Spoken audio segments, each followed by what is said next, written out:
Do you know your medicine? Weed Maps and SC Laboratories bring you an educational series on the science of clean and safe cannabis.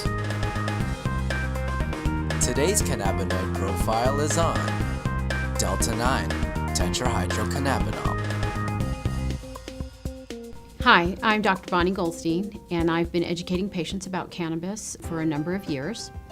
And today I'm going to talk a little bit about Delta-9 tetrahydrocannabinol. It's the most prominent compound found in the cannabis plant. It was discovered in 1964 by researchers in Israel. Cannabis has been used for many, many years, thousands of years, but nobody knew exactly what was in it. In fact, that same group continues to do research on cannabis to this day. THC starts out in the plant as geranyl phosphate and allitolic acid. Through an enzyme-catalyzed reaction, the geranyl phosphate and the allitolic acid are catalyzed to cannabigerolic acid, or CBGA. The CBGA is the precursor to several of the cannabinoids. To make THC, we go through the pathway catalyzed by another enzyme called THC synthase.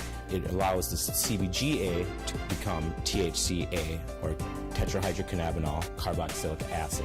The THCA has very different effects than the THC. Now with heat or over time, the THCA can decarboxylate into THC.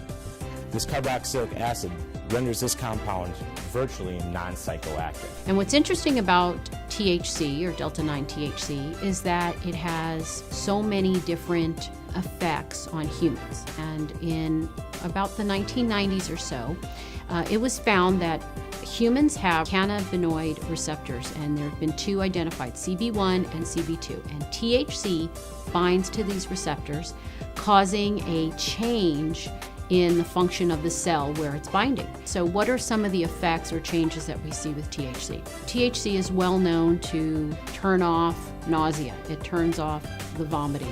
It also appears to trigger appetite. It also appears to have effects as anti-inflammatory. In fact, it's been found to be 20 times stronger than aspirin. And it's also been found to be 2 times stronger than hydrocortisone, a well-known steroid that people use. It's been found to be a strong antioxidant. There was a study out of Harvard that talked about these mice that had these large tumor loads, and by giving them THC, the tumor, and I believe they were lung cancer cells, were reduced in half. There's also was a study in humans where THC actually reduced or decreased the tumor cells for this specific type of brain cancer. THC has been found to be helpful for patients with PTSD, post-traumatic stress disorder.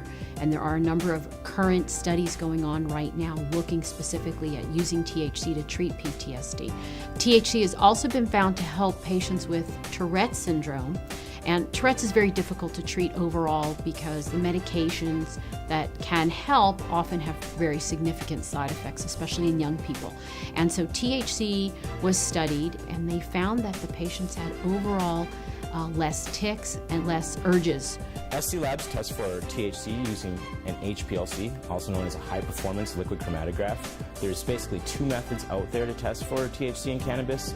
Some people use an HPLC, other people use a GC. The problem with the GC, or gas chromatograph, is that the process actually heats the cannabis up and measures it based on the boiling point of the different constituents in the resin. Picture trying to weigh a piece of paper by setting it on fire and placing it on a scale. The problem with that is you're going to lose some of your sensitivity because the paper is changing as you're actually trying to measure it. So that's why we choose to use HPLC to test for THC and all the other cannabinoids. No one has ever overdosed on THC, and the reason being is that you do not have these receptors, the CB1 and CB2 receptors, located anywhere in the brainstem. The brainstem controls breathing and heart rate. If the THC doesn't bind in that area, it cannot change or turn off, similar to things like opioids. And so we do not see that with THC. Usually a, quote, overdose of THC causes a patient to have excessive anxiety. They have a sense of what's called perceived harm. They think something bad's going to happen to them. They're really in no medical danger.